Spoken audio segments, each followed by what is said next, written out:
Only at Ashley.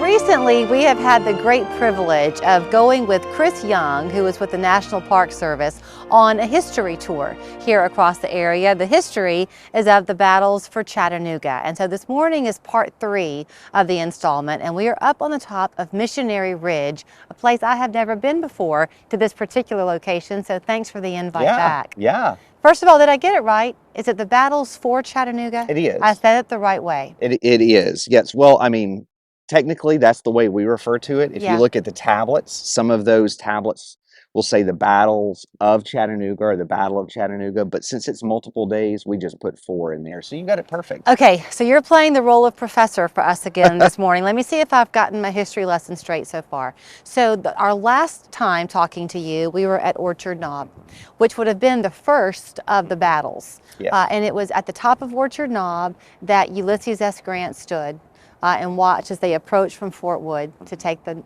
knob. Okay. Is that right? Do I have that right? So almost. Okay. So the Battle of Orchard Knob is on the 23rd of November. The Union Army comes out of Fort Wood, attacks Orchard Knob, and then they take Orchard Knob. Then the next day we have the Battle of Lookout Mountain, the Battle Above the Clouds. And then on the 25th of November, General Grant is on the knob.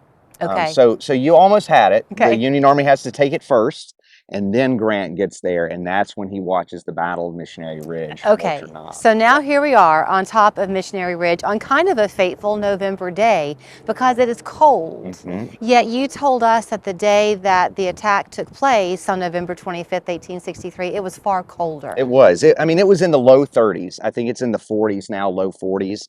It was around freezing that day. So thankfully the sun was out. The day before, on November 24th at Lookout Mountain, we get the famous Battle Above the Clouds, and it's drizzly, it's misty, a cold front has pushed through and dropped the temperature. And so the morning of November 25th dawns and the sun comes out, but that doesn't mean that it's warm. I mean, it's sunny out here right now, but it's still pretty chilly. Yeah. But at least it's not freezing. So think about 32, 33 degrees that morning. And the rain that had come in the night before, because you were telling us, I'm going to let you tell the story, but weather conditions play a big factor, and that was the case that day. And that's something we don't tend to think about. Again, weather patterns during the Civil War, we don't think about that when battles are being fought. Mm-hmm. We like to visit places when it's nice and sunny and warm, but we often don't like to mimic those conditions. So to be here today is kind of what they're experiencing in 1863, but we're not running up the side of the ridge. And when we think about that fighting, the ground is still saturated. It's still muddy.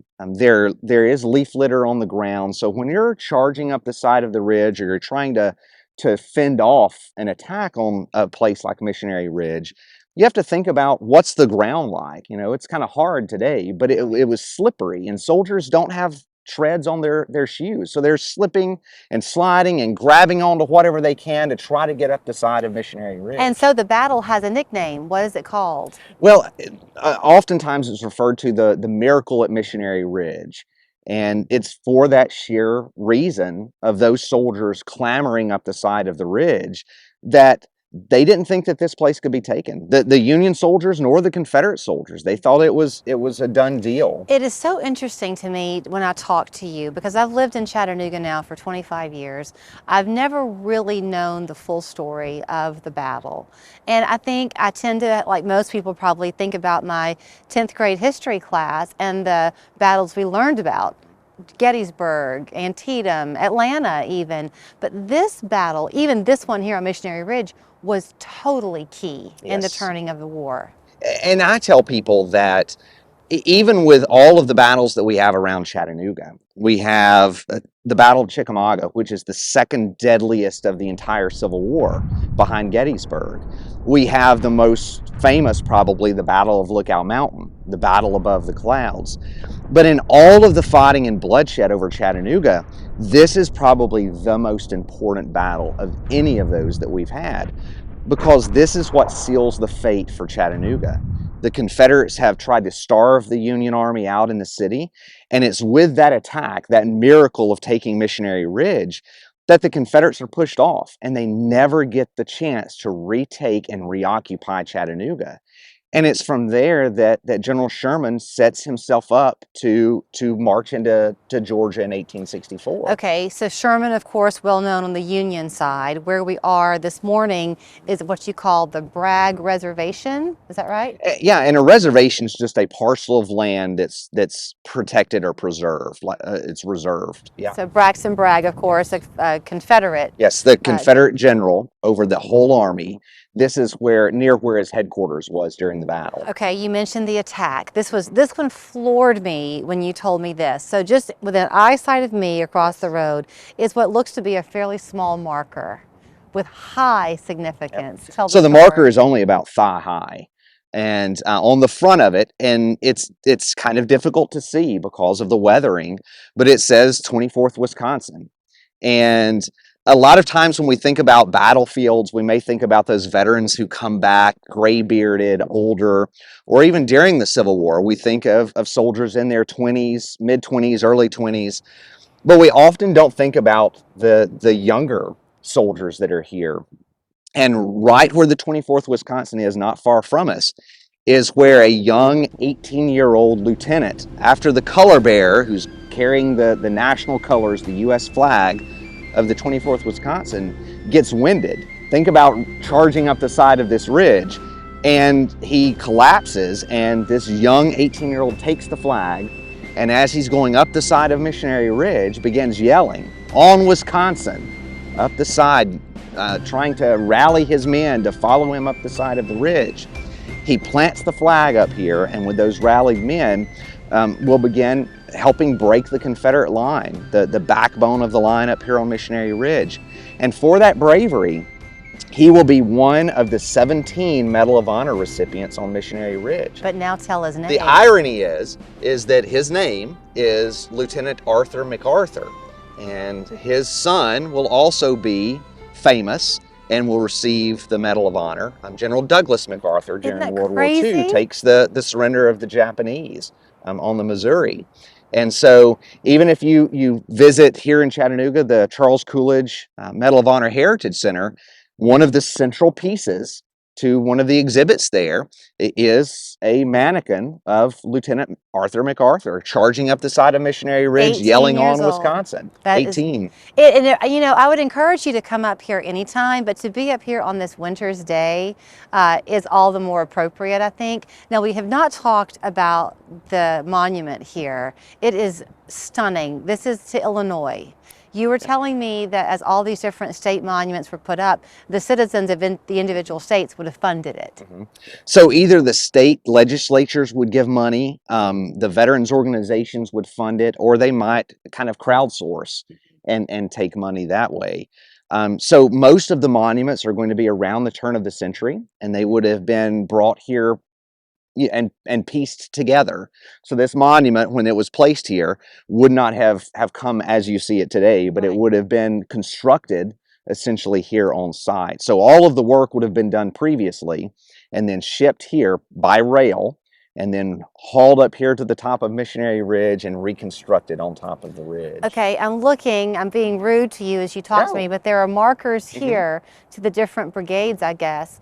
And I notice it says November 25, 1863, 5 p.m. Why 5 p.m.? So these Illinois markers are just what they are. They're marking positions. So they're different. So their terminology is a little different. This is a monument to Illinois. These smaller, what some people would consider monuments, we call them markers because it's marking these specific units. So we see the 42nd Illinois, the 27th Illinois. They would have marked the positions of where those units would have crested the ridge at 5 p.m. time. Okay. So it is that precise. Yes. So the general monument is to all the Illinois troops. These markers are marking where these specific troops were at a given time on that given date. Okay, let me ask you two questions because we are going to have to get inside because it's getting cold. Yeah. Do y'all do tours? Does the National Park Service take people on tours to all of the battlefields? We do from time to time. I actually conducted this past Saturday a driving tour of the ridge.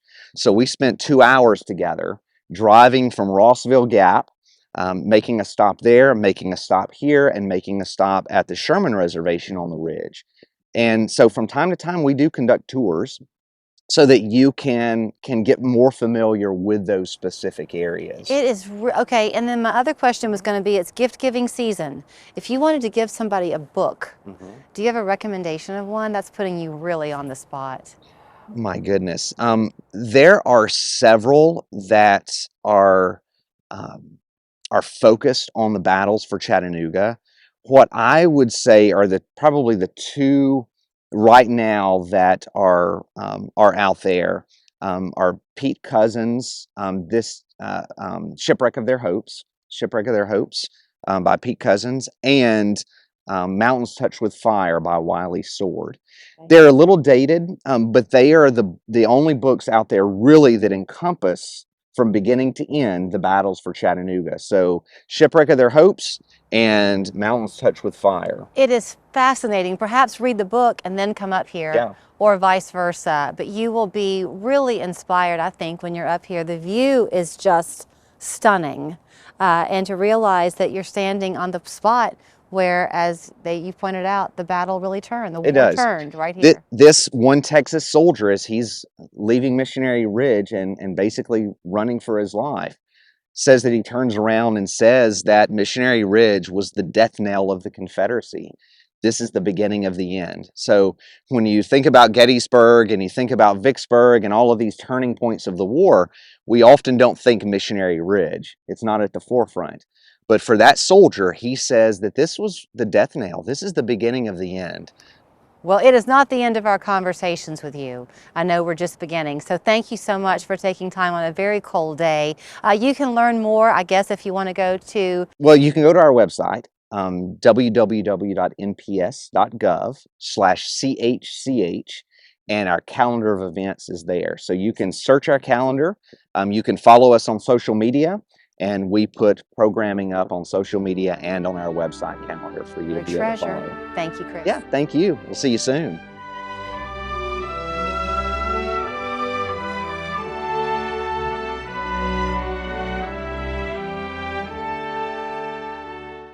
Join Local 3 this Thursday at Lowe's in Hickson from 3 to 7 p.m. Bring your weather radio for programming. Give to our Share Your Christmas Food Drive. Get free batteries while supplies last. Courtesy of Warren & Griffin, your local 5-star law firm.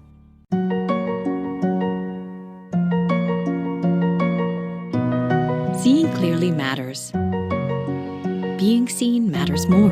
Get 40% off lenses on a complete pair purchase.